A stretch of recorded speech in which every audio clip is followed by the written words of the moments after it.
বৈষম্য বিরোধী ছাত্র আন্দোলনের সমন্বয়ক হাসান আব্দুল্লাহ তিনি এসে পৌঁছেছেন। এবং সব মিলিয়ে আপনাদের একটি তথ্য জানাতে চাই যে গভীর রাতে স্বরাষ্ট্র উপদেষ্টা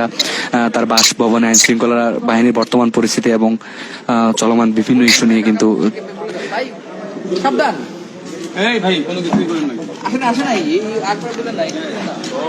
দর্শক আপনারা দেখছিলেন যে স্বরাষ্ট্র উপদেষ্টার যে বাসভবনটি রয়েছে সেখানে কিন্তু আসলে এখনো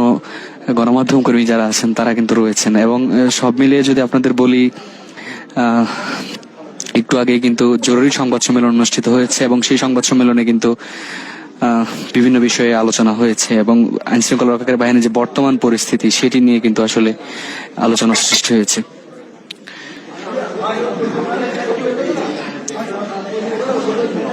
দর্শক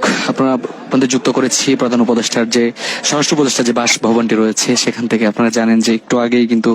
আসলে এখানে একটি সংবাদ সম্মেলনের মাধ্যমে তিনি যেমনটি জানিয়েছিলেন যে দেশের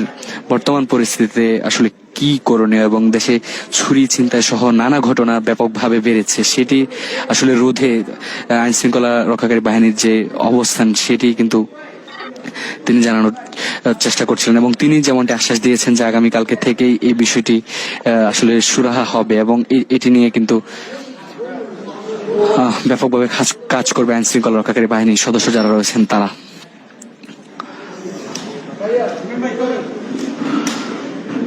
দর্শক আপনাদের জানিয়ে রাখি যে ইতিমধ্যে কিন্তু স্বরাষ্ট্র উপদেষ্টার যে বাসভবনটি রয়েছে সেখানে যে আইন শৃঙ্খলা রক্ষাকারী বাহিনীর যে প্রধানরা রয়েছেন তাদের সঙ্গে কিন্তু স্বরাষ্ট্র উপদেষ্টা বৈঠকে বসেছেন এবং দেশের বর্তমান পরিস্থিতি নিয়ে কিন্তু